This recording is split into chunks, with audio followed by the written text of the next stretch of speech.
BSSS Rhythm, BSSS Rhythm, BSSS Rhythm.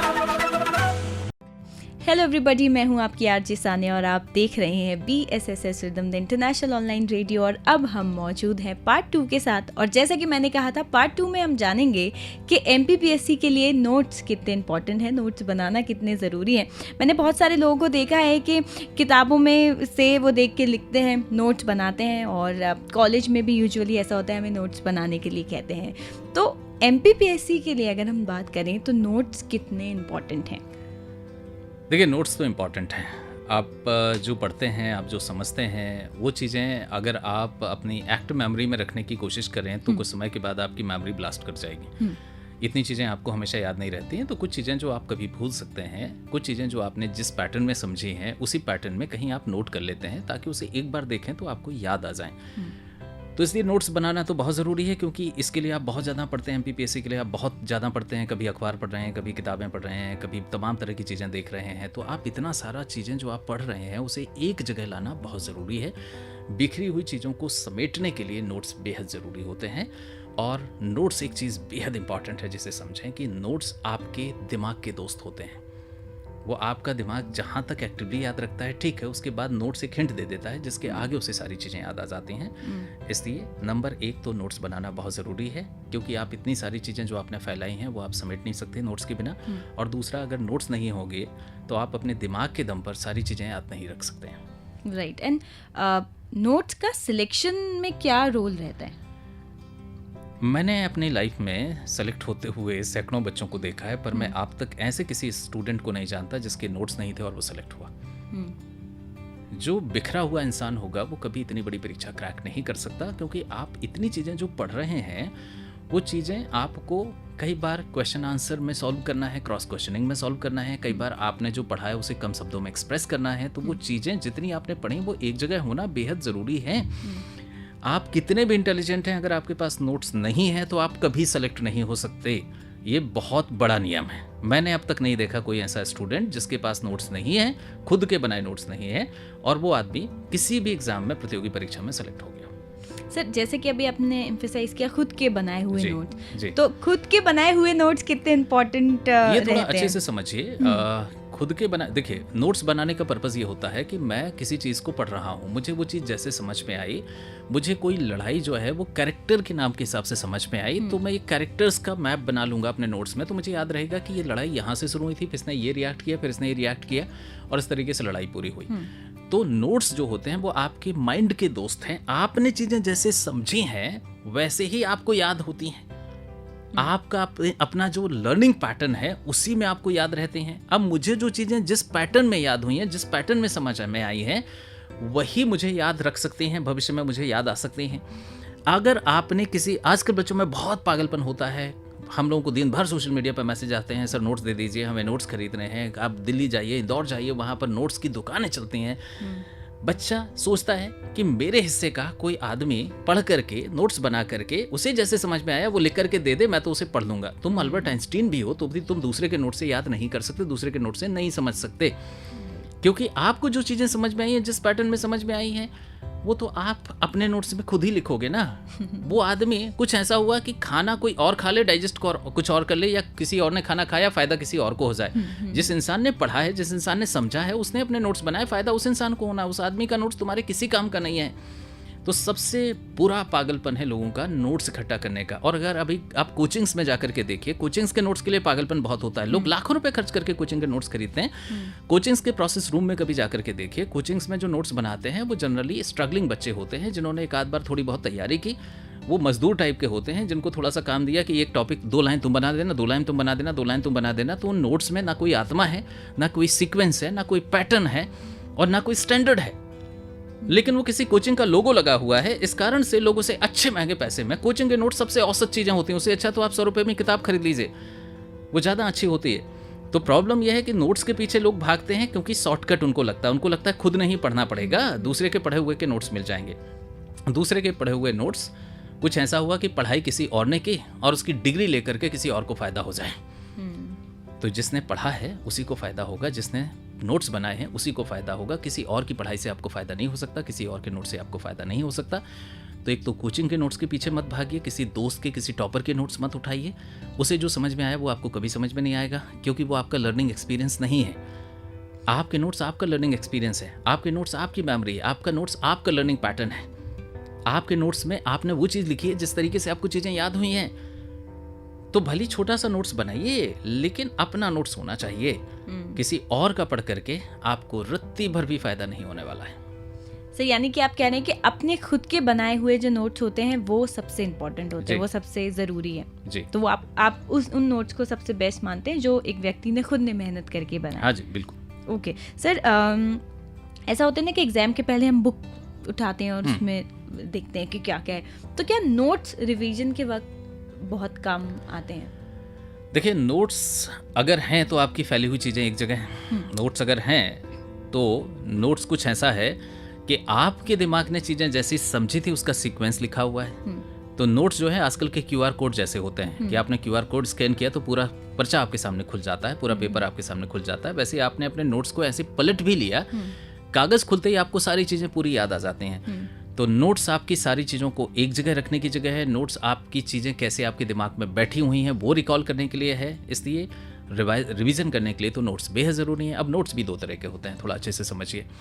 कई तरह के नोट्स होते हैं, जैसे मैं कोई किताब पढ़ रहा हूँ, मुझे कोई इंपॉर्टेंट चीज़ लगी तो मैंने उसे निकाल लिया, उसे कहते हैं प्राइमरी नोट्स या रीडिंग नोट्स कहते हैं। अब मैंने किसी सब्जेक्ट की 4 किताबें पढ़ी, कोई वीडियो देखा, तो मेरे 4 या 5 प्राइमरी नोट्स हो गए या रीडिंग नोट हो गए।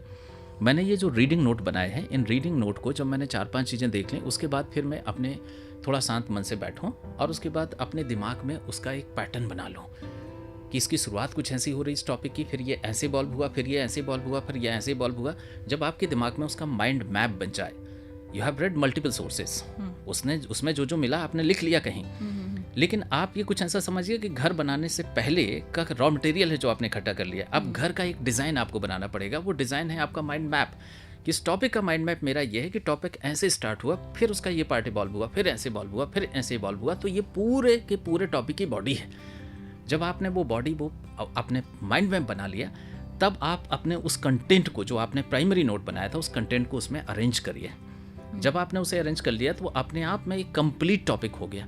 अब वो कंप्लीट टॉपिक होने के बाद ये दूसरे तरह का नोट्स हो गया, जिसे कंप्लीटनेस नोट्स कहते हैं, कंप्लीटनेस वाला या रेफरेंस नोट्स कहते हैं।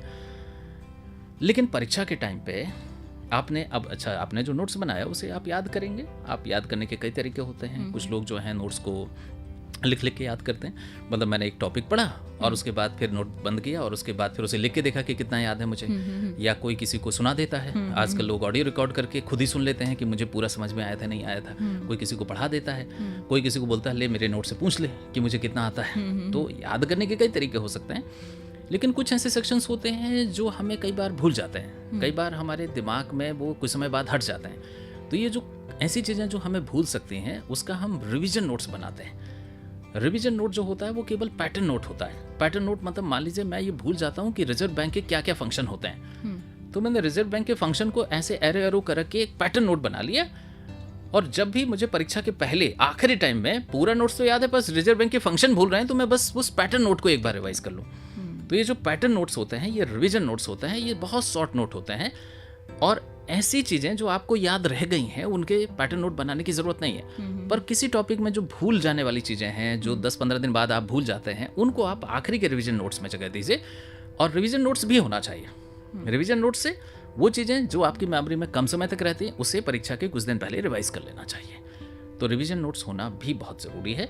कुल मिला के 3 तरह के नोट्स हो गए। एक रीडिंग नोट्स या प्राइमरी नोट्स, दूसरे हमारे माइंड मैप नोट्स या कॉन्सेप्ट नोट, जो हमने पढ़ा है उसे पूरा व्यवस्थित करना। तीसरा जो होता है वो होता है आखिरी के लिए रिवीजन नोट। और एक और चीज़ होती है जिसे लोग कहते हैं अपडेट नोट्स। मतलब आज आपने कोई टॉपिक पढ़ा और 2 साल में हमने AI को पढ़ा था 3 साल पहले, अब आर्टिफिशियल इंटेलिजेंस में 3 साल में बहुत कुछ बदल गया। तो हम वो बदला हुआ जो अपडेटेड कॉन्सेप्ट है वो कहाँ लिखें? तो नॉर्मली जब आप अपना फाइनल नोट बनाएं, मतलब कि जब आप कॉन्सेप्ट नोट बनाते हैं, तो उस नोट में हमेशा आगे के लिए गुंजाइश छोड़िए।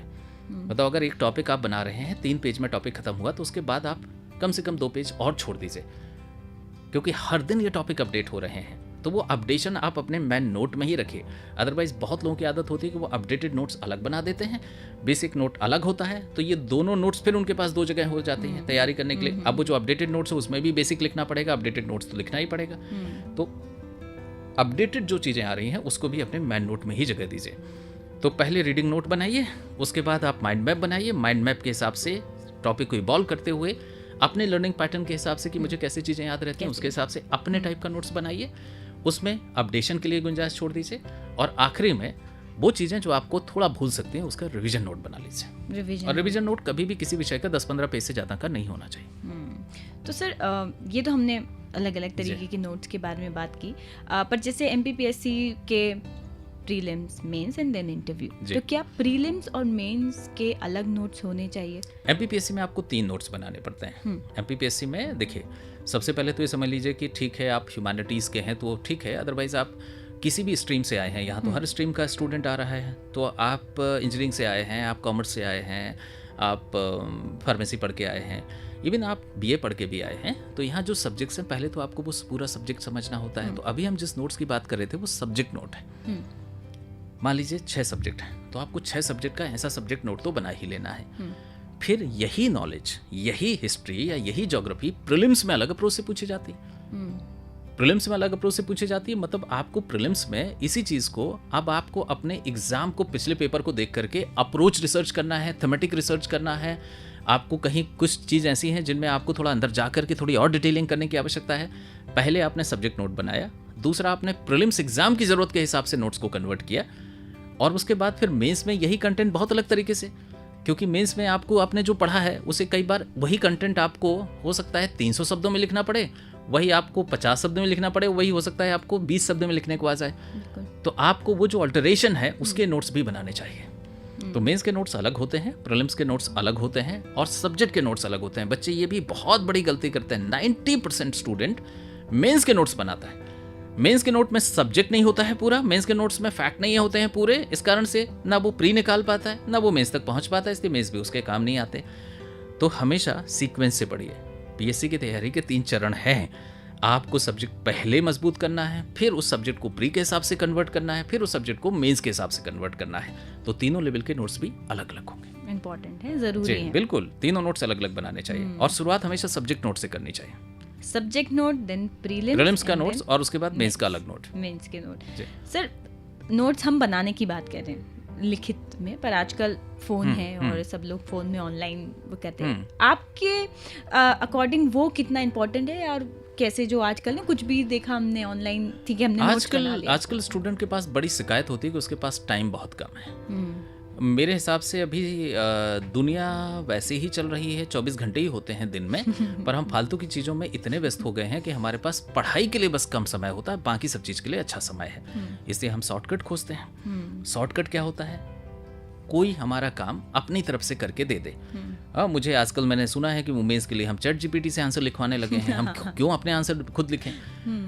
तो देखिए, आप कोई काम करते हैं तो उससे वो आपकी स्किल बन जाता है, वो आपकी स्ट्रेंथ बन जाता है। जब आप कोई काम करते हैं, आप उसमें इन्वॉल्व होते हैं, तो आप भी इन्वॉल्व होते हैं, आप भी बेटर इंसान बनते हैं। अगर आप कोई चीज़ पढ़ते हैं तो आपके दिमाग में बैठेगी, अगर आप कोई चीज़ लिखते हैं तो आपकी मेमोरी में परमानेंटली बैठ जाती है। और अगर आपने उसे कॉपी पेस्ट किया, एक कोई वन नोट और उन सब में कहीं आपने लिख दिया, तो फ़ायदा आपके कंप्यूटर को हुआ, आपके डिवाइस को, आपके टैबलेट को हुआ, आपको ना हुआ।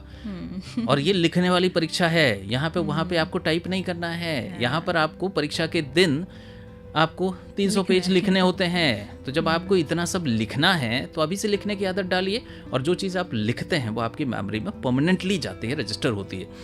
इसलिए कभी भी कितना भी वक्त आपके पास कम नहीं है, आपकी प्राथमिकताओं के हिसाब से आपके पास वक्त कम हो गया है। तो अपनी प्राथमिकता को हमेशा पढ़ाई के ऊपर रखिए, तो आपके पास वक्त कम नहीं है। और अगर आप PSC और UPSC जैसी सिविल सर्विसेज की परीक्षा की तैयारी कर रहे हैं, जो कि एक लिखने की परीक्षा है, तो कभी भी सॉफ्ट कॉपी में नोट्स मत बनाइए, हाथ से लिखिए। और ये माना जाता है जो जितना ज़्यादा लिखता है उसकी क्लैरिटी उतनी अच्छी होती है सब्जेक्ट की, उसका एक्सप्रेशन उतना डायरेक्ट होता है, उतना अप्रोप्रिएट होता है, और इस कारण से उसके सिलेक्शन के चांसेस ज़्यादा होते हैं। तो यहाँ जो जितना ज़्यादा लिखेगा, हाथ से लिखेगा, उसके सिलेक्शन की संभावना उतनी ज़्यादा है। तो गलती से भी समय की कमी का बहाना बना करके ऑनलाइन या सॉफ्ट कॉपी में नोट्स ना बनाएं। तो सर ने हमें बताया नोट्स कैसे बनाएं और कितने इंपॉर्टेंट नोट्स होते हैं। इस पार्ट का सबसे लास्ट और मेन सवाल कि आपने बता दिया कि नोट्स कैसे बनाएं, पर नोट्स को याद कैसे करें, मतलब मेमोरी में रखना एक बहुत मुझे लगता है आज के टाइम में, क्योंकि हर टाइम अपडेशन है, आज कुछ और है कल कुछ और है, उसको याद कैसे करें नोट्स को, कोई ट्रिक या कोई देखिए मेरे ख्याल से शॉर्टकट वाली ट्रिक्स तो ना मैं विश्वास करता हूँ उन पे और ना मैं कभी बताऊंगा। पर बेसिक बात ये होती है कि जब आपको कोई चीज़ समझ में आती है, जैसे आपके दिमाग में दर्ज है वैसे आपके नोट्स में दर्ज है। नोट्स हम तब रेफ़र करते हैं जब हमें कोई चीज़ भूलने लगती है। तो आपने देखा होगा, अगर मैं कभी कहूँ कि आप नोट्स को याद करिए, रिवाइज़ करिए, तो हम नोट्स खोलेंगे, उसे पढ़ना शुरू कर देते हैं। इतनी बोरिंग एक्सरसाइज होती है और आपका उसमें इंटरेस्ट भी खत्म हो जाता है। आपको कोई चैलेंज, इंसान जो है सबसे अच्छा इंसान का ब्रेन तब काम करता है जब उसे चैलेंज किया जाता है। तो आपको 2 काम करने चाहिए, या तो आप आंख बंद करके बैठिए और याद करिए कि वो टॉपिक आपको कितना याद है। आपको याद करते करते कहीं आप अगर अटक रहे हैं तो नोट्स खोल के याद करिए। तो आप पहले या तो आंख बंद करके याद करने की कोशिश करिए, या किसी को पढ़ाने की कोशिश करिए, या लिखने की कोशिश करिए। जहाँ अटक रहे हो वहाँ पर नोट्स खोल के रिवाइज करिए। ये बहुत इंपॉर्टेंट है, क्योंकि आपको सब चीज़ें तो जीरो से भूली नहीं होंगी ना। ये सबसे बड़ी परेशानी है। लोग याद करने चले जाते हैं, रिवाइज करने चले जाते हैं, पर ये तो पूछते नहीं कि मुझे ऑलरेडी कितना याद है। या दूसरा, चैलेंज करो, कोई जो नोट्स, जो टॉपिक आपको रिवाइज करना है, उससे पहले उसके 4 क्वेश्चन लगा लो। आपने एक छोटा सा प्रैक्टिस पेपर उठाया और आपसे नहीं बनेगा, दिमाग अच्छे से चलेगा तो दिमाग वो नोट्स को, उस वाले सेक्शन को याद करने के लिए पागल हो जाएगा। आपने देखा होगा कि कोई टेस्ट देकर के स्टूडेंट बाहर निकलता तुरंत कॉपी पलटता है कि यार ये चीज़ मुझे कैसे भूल गई और वो क्या लिखा हुआ एग्जैक्टली। तो आपके अंदर उसके लिए पागलपन आएगा तो नोट्स एक बार में याद हो जाएगा। चैलेंज करो अपने दिमाग को। उसे आप लेजी रखोगे कि बस आलसी आलसी नोट्स खोल लो, रटते जाओ, तो उसे कुछ याद नहीं होने वाला। तो नोट्स को याद करने का सबसे इम्पॉर्टेंट तरीका है आप अपने आप को चैलेंज करिए और उसको याद करिए। तो देखिए, पिछले 2 पार्ट में हम बात कर चुके हैं, MPPSC की शुरुआत कर चुके हैं, नोट्स बना चुके हैं। अब सबसे पहले चरण में जाएंगे हम अगले पार्ट में, प्रीलिम्स की तैयारी कैसे करनी है। So stay tune for the next part.